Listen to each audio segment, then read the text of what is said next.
Hello friends, இன்றைக்கி நம்ம சேனலில் என்ன பார்க்க போகிறோன்னா மிக மிக முக்கியமான ஒரு ஜோதிட தாள்களை தான் இப்போ இந்த வீடியோவில் அதிரடியாக பார்க்க போகிறோம். ஜோதிட தாள்கள் மட்டும் கிடையாது, ஒரு முக்கியமான ஆன்மீக தாள்களையும் இந்த வீடியோவில் பார்க்க போகிறோம். ஸோ பார்க்குறதுக்கு முன்னாடி எதை பற்றிய தாள்கள் பார்க்க போகிறோம் அப்படிங்கிறத ஃபஸ்ட்டு இன்ட்ரோவில் ஷேர் பண்ணுறேன், வாங்க பார்ப்பீங்க. 2026 ஆண்டுடைய முதல் மாதமான ஜனவரி மாதத்தில் ஜனவரி முடியறதுக்குள்ளே ஜனவரியில் நிறைய கிரக மாற்றங்கள் நடக்க போகுது. அதற்கு காரணம் என்னன்னா தை பிறந்தா வழி பிறக்கும் என்ற பழமொழிக்கேற்ப தையில் ஜனவரி கடைசியாக நிறைய கிரக மாற்றங்கள் ஏற்படுது. அதனால் ஒவ்வொரு ராசிக்காரங்களுக்கும் தலையெழுத்து மாறும். அதில் கன்னி ராசியை சேர்ந்தவர்களுக்கு என்ன மாதிரி தலையெழுத்து மாறும் அப்படிங்கிறத தான் இந்த வீடியோவில் சொல்ல போகிறேன். ஸோ கன்னி ராசியில் பிறந்த நேயர்கள் இந்த ஒரு வீடியோவை ஸ்கிப் பண்ணாமல் பாருங்கள். உங்கள் ராசியை சேர்ந்தவர்களுக்கு என்ன மாதிரி தலையெழுத்து மாறும் அப்படிங்கிறது தெரிஞ்சு அதற்கேற்ப நடந்து பலன் பெறுங்க. அதே போல் கன்னிராசியில் பிறந்தவங்களுக்கு இந்த தையில் நீங்கள் செய்யக்கூடிய சில பரிகாரங்கள் ஒரு வருடத்துக்கு உங்களுக்கு நல்ல பலனை கொடுக்கும். அதனால் அது என்ன பரிகாரம், அதை எப்படி செய்யணும் அப்படிங்கிறத தெரிஞ்சு கண்டிப்பாக அதையும் ஃபாலோ பண்ணுங்கள். சரி, என்ன மாதிரியான பலன்கள் கிடைக்கும், அதெல்லாம் எப்படி நீங்கள் இது பண்ணணும் அப்படிங்கிறத ஃபஸ்ட்டு உங்களுக்கு சொல்லிடுறேன். ஆக்சுவலி நம்ம எல்லாரும் என்ன நினைக்கிறோன்னா, நமக்கு நடக்கக்கூடிய கெட்டது நல்லது எல்லாத்துக்கும் காரணம் விதிகள்னு நினைக்கிறோம். ஆனால் உண்மையாலுமே விதிகள் கிடையாது, கிரகங்கள் தான். நமக்கு நடக்கக்கூடிய நல்லது கெட்டது இது எல்லாமே கிரகங்கள் எப்படி அமைதோ அதை பொறுத்து தான் பலன் கிடைக்கும். கிரகங்கள் ஒரு சில நேரம் சாதகமாக இருந்தால் சாதகமான பலனும், கிரகங்கள் ஒரு சில நேரம் பாதகமாக இருந்தால் பாதகமான பலனும் கிடைக்கும். ஸோ கிரகங்கள் எப்படி இருக்கோ அதை பொறுத்து பலன் கிடைக்கும் அப்படிங்கிறத நாம் புரிஞ்சுக்கிட்டு அதற்கேற்ப நடந்துக்கிட்டாவே பல ஆபத்துக்கள் ஏற்படாமல் தப்பித்து கொள்ளலாம். சரி, கன்னிராசி அன்பர்களுக்கு கிரகநிலைகளால் இப்போ என்ன நடக்க போகுதுங்கிறத வாங்க பார்க்கலாம். இந்த தைல ஜனவரி கடைசியாக கிரகநிலைகளை ஆராய்ந்து பார்க்கும் பொழுது தொடக்கத்தில் உங்கள் ராசிநாதன் புதன் தனாதிபதி சுக்கிரனோடு இணைந்து பூர்வ புண்ணிய ஸ்தானத்தில் சஞ்சரிக்கிறார். எனவே பொருளாதாரத்தை பொறுத்தவரை நிறைவுங்கிறது ஏற்படும். அப்புறம் புது முயற்சிகள் எது செய்தாலும் அதில் வெற்றியானது உங்களுக்கு கிடைக்கும். புகழ் மிக்கவர்கள் உங்களுக்கு பின்னணியாக இருந்து காரியங்களை முடித்து கொடுப்பார். 10ல் குரு இருப்பதால் புதிய பொறுப்புகள் சேரும். உத்தியோகத்தில் பதவி மாற்றம் ஏற்படலாம். அது மட்டும் இல்லாமல் பொது வாழ்வில் இருப்பவர்கள் வீண் பணியிலிருந்து விடுபடுவீங்க. நீங்கள் விரும்பியபடியே பதவி வாய்ப்பு கிடைக்கும். அதுக்கான சாத்தியக்கூறு உங்களுக்கு அமைஞ்சிருக்கு. ஸோ கிரக நிலைகளால் இந்த மாதிரியான மாற்றங்கள் உங்கள் ராசியில் சேர்ந்தவர்களுக்கு ஏற்பட போகுது. இதில் ஃபஸ்ட்டு உங்களுக்கு குரு வகரம் ஆகிறதுனால தான் மாற்றங்கள் அதிகமாக ஏற்பட போகுது என்பது குறிப்பிடப்படுது. மிதுன ராசியில் சஞ்சரிக்கக்கூடிய குரு இந்த டைம் வகர இயக்கத்தில் இருக்க போகிறார். உங்கள் ராசிக்கு 4, 7 ஆகிய இடங்களுக்கு அதிபதியானவர் குரு. அவர் வகரம் பெறுவது நன்மைதான். கேந்திரத்திய தோஷம் பெற்ற குரு வகரம் பெற்று சஞ்சரிக்கும் பொழுது இனிய பலன்கள் ஏராளம் நடைபெறும். குறிப்பாக இடம் பூமி வாங்கக்கூடிய முயற்சியில் இருந்த தடை அகலோ, கடன் சுமை குறைய எடுக்கக்கூடிய முயற்சி கைகூடோ, வரன்கள் வந்து திரும்புகின்றது, எதுவும் முடியவில்லையே என்று கவலைப்பட்ட உங்களுக்கு இனி வரக்கூடிய வாய்ப்புகள் நல்லதாக அமையும். குருவின் பார்வை 2, 4, 6 ஆகிய 3 இடங்களில் பதிகிறது. அந்த 3 இடங்களுக்குரிய பலன்கள் உங்களை வந்தடையும். குடும்பத்தில் இருந்த பிரச்சனைகள் படிப்படியாக குறையும். கொடுக்கல் வாங்கல்ல எதிர்பார்த்த லாபமானது உண்டாகும். வாடகை கட்டிடத்தில் இருந்தவர்கள் சொந்த கட்டிடத்திற்கு மாற எடுக்கக்கூடிய முயற்சி கைகூடும். தாயின் உடல்நலம் சீராகும். உத்தியோகத்தில் மேலதிகாரிகள் உங்கள் திறமைக்கேற்ற அங்கீகாரத்தை அளிப்பார். குடும்பத்தில் கருத்து வேறுபாடு அகல விட்டு கொடுத்து செல்வது நல்லது. இருப்பினும் அதை சமாளிக்கக்கூடிய ஆற்றல் உங்களுக்கு உண்டாகும். பழைய பிரச்சனைகளுக்கு புதிய அணுகுமுறையில் தீர்வு காண்பீங்க. ஸோ குரு வகரம் ஆகிறதுனால இந்த மாதிரியான மாற்றம் உங்கள் ராசியை சேர்ந்தவர்களுக்கு ஏற்படுங்க. குருவை தொடர்ந்து அதுக்கப்புறமா கும்பத்தில் புதன் வரக்கூடிய ஒரு அதிசயம் நடக்க போகுது. உங்கள் ராசிநாதனாகவும் 10வது இடத்திற்கு அதிபதியாகவும் விளங்குபவர் புதன். மறைந்த புதனால் நிறைந்த தனலாபம் என்பார்கள். அதன்படி 6ல் சஞ்சரிக்கக்கூடிய புதனால் பொருளாதார பற்றாக்குறை அகலும்.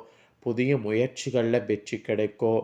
உத்தியோக சம்பந்தமாக ஊதிய உயர்வோடு நிறுவனங்கள்லேருந்து அழைப்புகள் வரலாம். திட்டமிட்ட காரியங்கள் சிறப்பாக நடைபெறும். தொடர் கடனால் அவதிப்பட்டவர்களுக்கு கொடுக்கல் வாங்கல ஒழுங்கு செய்து கொள்ள வழி பிறக்கும்.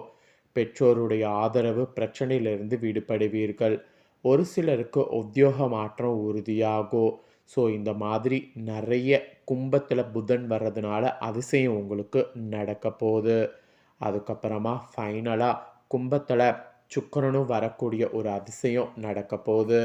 மகரத்தில் சஞ்சரிக்கக்கூடிய சுக்கிரன் கும்ப ராசிக்கு செல்கிறார். உங்கள் ராசிக்கு 2, 9 ஆகிய இடங்களுக்கு அதிபதியானவர் சுக்கிரன். அவருடைய பயிற்சி மூலம் குடும்ப முன்னேற்றம் திருப்தி தரும். ஆபரணங்கள் வாங்கக்கூடிய யோகம் உண்டாகும். பழுதாகி செலவு வைக்கக்கூடிய பழைய வாகனத்தில் அவதிப்பட்டவர்களுக்கு புதிய வாகனம் வாங்கக்கூடிய வாய்ப்பு உருவாகும். பெற்றோர் வழி ஆதரவு திருப்தி தரக்கூடிய விதம் அமையும். போட்டிக்கு மத்தியில் வியாபாரம் வெற்றி நடை போடும். பெற்றோர் வழி ஆதரவு திருப்தி தரும். ஸோ இந்த மாதிரி பல மாற்றங்கள் உங்களுக்கு சுக்கிரனால் உண்டாக போகுது. ஆக மொத்தம் உங்கள் ராசியில் பிறந்தவங்களுக்கு பொது வாழ்வில் இருப்பவர்களுக்கு இந்த டைம் பொறுப்புகளில் மாற்றம் ஏற்பட்டு மனக்குழப்பத்தை உருவாக்கும். வியாபாரம் மற்றும் தொழில் செய்பவர்களுக்கு இந்த டைம் லாபமானது வரும். கலைஞர்களுக்கு புதிய ஒப்பந்தங்கள் வருவதில் தாமதம் ஏற்படும். மாணவ மாணவிகள் கல்வியில் வெற்றி பெற கடினமாக முயற்சிக்க வேண்டியது இருக்கும். உறவினருடைய பகை உருவாகும் என்பதால் பெண்கள் கவனமாக செயல்படணும். அப்படி நீங்கள் செயல்பட்டிங்கன்னா கண்டிப்பாக உங்களுக்கு பெரிய ஆபத்துக்கள் ஏற்படாமல் தப்பித்து கொள்ளலாம். ஸோ இதுதாங்க உங்கள் ராசிக்கு சொல்லப்பட்ட பலன்கள். இதற்கேற்ப கன்னி ராசிக்காரங்க நடந்து பலன் பெறுங்க. இவ்வளோ நேரம் உங்களுக்கான பலனை ஷேர் பண்ணேன். இப்போ தை மாதத்தில் இந்த பரிகாரங்களை நீங்கள் செய்தால் அதிகப்படியான பலன்களை நிச்சயம் பெறலாம் என்பது குறிப்பிடப்படுது. அதனால் அது என்ன பரிகாரம் அப்படிங்கிறத உங்களுக்கு சொல்ல போகிறேன். அதை இந்த வீடியோவில் தெரிஞ்சுக்குங்க. சூரிய பகவான் தனுசு ராசியிலேருந்து மகர ராசிக்கு பிரவேசிக்கக்கூடிய முதல் தினம் தான் தமிழர்களுடைய திருநாளான தை மாதத்தின் முதல் நாளாக கருதப்படுது. இந்த தை மாதம் சுபகாரியங்கள் அனைத்துமே செய்வதற்கு ஏற்ற ஒரு மாதமாக திகழ்கிறது. ஆன்மீக ரீதியான சில செயல்களை செய்வதற்கு மிக சிறந்த மாதமாக தை மாதம் திகழ்கிறது. அந்த வகையில் சுபதினங்களான பொங்கல் மற்றும் அதனை தொடர்ந்து நிறைய சிறப்பான பரிகாரங்கள் செய்யறதுக்கு உகந்த நாட்கள் இந்த தையில் வரும். அதனாலேயே இந்த தை நன்மைகள் நிறைந்த மாதம் என்றும் அழைக்கப்படும். தமிழ்நாட்டுடைய மிக சிறப்பான போகி, பொங்கல் திருநாள், மாட்டுப்பொங்கல், காணுப்பொங்கல் தினங்கள், இந்த மாதிரி நிறைய சிறப்பு தினங்களும் சுப தினங்களும் இந்த தையில் வரும். தையில் வரக்கூடிய பூச நட்சத்திரம், தை அமாவாசை, தை பௌர்ணமி, இந்த மாதிரி நிறைய சிறப்பு நாட்களை சொல்லலாம். அதனால் இந்த மாதம் ஒரு சிறப்பான மாதங்கிறதுனால ஏதாவது சிறப்பு முயற்சிகளை நீங்கள் செய்கிறதா இருந்தால் இந்த தையில் செய்யலாம். அப்படி நீங்கள் செய்தீங்கன்னா அந்த காரியம் உங்களுக்கு சக்ஸஸ் ஆகும். ஸோ தையில் நீங்கள் செய்யக்கூடிய காரியம் உங்களுக்கு சக்ஸஸ் ஆகுங்கிறதுனால தான் தையில் சுப காரியங்கள் செய்யுங்க என்பதை உங்களுக்கு அழுத்தமாக சொல்கிறேன். ஸோ இவ்வளவு சிறப்புகளை கொண்ட தையில் பார்த்தீங்கன்னு வச்சுக்கோங்களேன், ஆன்மீக ரீதியாக நீங்கள் பண்ண வேண்டிய ஒரு பரிகாரத்தை உங்களுக்கு சொல்ல போகிறேன். அந்த பரிகாரத்தை இந்த வீடியோவில் தெரிஞ்சு கண்டிப்பாக பயன்பெறுங்க. அதாவது தையில் பார்த்தீங்கன்னு வச்சுக்கோங்களேன், சூரியன் தன்னுடைய திசையை மாற்றி செயல்படுவார். அதனால் சூரியன்கிட்டருந்து வரக்கூடிய கதிர்கள் நல்ல பாசிட்டிவ் சைனை கொடுக்கும்.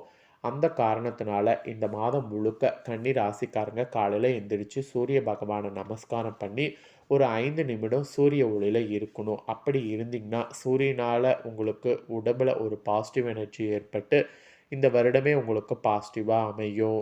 அதனால் இந்த ஒரு பரிகாரத்தை கண்டிப்பாக செய்ய வேண்டும். அதுக்கப்புறமா 2வதாக செய்ய வேண்டிய விஷயம் என்னன்னா, இந்த மாதம் முழுக்க பசுமாடுகளுக்கு தானம் செய்வது நல்லது. பசுமாடுகளுக்கு டெய்லி தானம் செய்தாலும் சரி, எப்பயாவது ஒரு நாள் செய்தாலும் சரி, ஆனால் தானம் செய்கிறது நல்லது. அகத்திக்கீரை கொடுக்கறது, பழம் கொடுக்கறது, வெல்லம் கொடுக்கறது, அரிசி கொடுக்கறது, தீவனம் கொடுக்கறது, இந்த மாதிரி உங்களோட சக்திக்கேற்ப என்ன முடியுமோ அதை தான மாதிரி நீங்கள் செய்தீங்கன்னா ரொம்ப ரொம்ப நல்லது. அதை நீங்கள் செய்தாவே கோடி புண்ணியம் உங்களுக்கு கிடைக்கும். ஸோ இந்த 2 விஷயத்தை செய்தாவே இந்த தையில் உங்களுக்கு நிறைய நன்மைகள் ஏற்படும். அதனால் தையில் மறக்காமல் இந்த விஷயங்கள்லாம் செய்திடுங்க. ஸோ இந்த வீடியோவை கன்னி ராசிக்காரங்க இப்போ நீங்கள் பார்த்து முடிச்சுட்டு உடனே லைக் பண்ணி உங்கள் ஃப்ரெண்ட்ஸ் ஃபேமிலிக்கு ஷேர் பண்ணுங்கள். உங்கள் ஃப்ரெண்ட்ஸ் ஃபேமிலியில் இருக்கவங்களும் உங்களை போல் கன்னி ராசிக்காரங்களாக இருந்தாங்கன்னா இந்த தாள்களை தெரிஞ்சு இதற்கேற்ப நடந்து பலனடையட்டும்.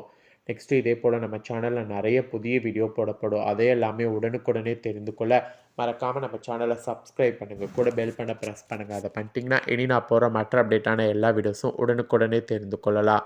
சப்ஸ்கிரைப் பண்ணி பெல் பண்ண ப்ரெஸ் பண்ணி சப்போர்ட் பண்ணுங்கள். வேறொரு வீடியோவில் உங்களை சந்திக்கிறேன்.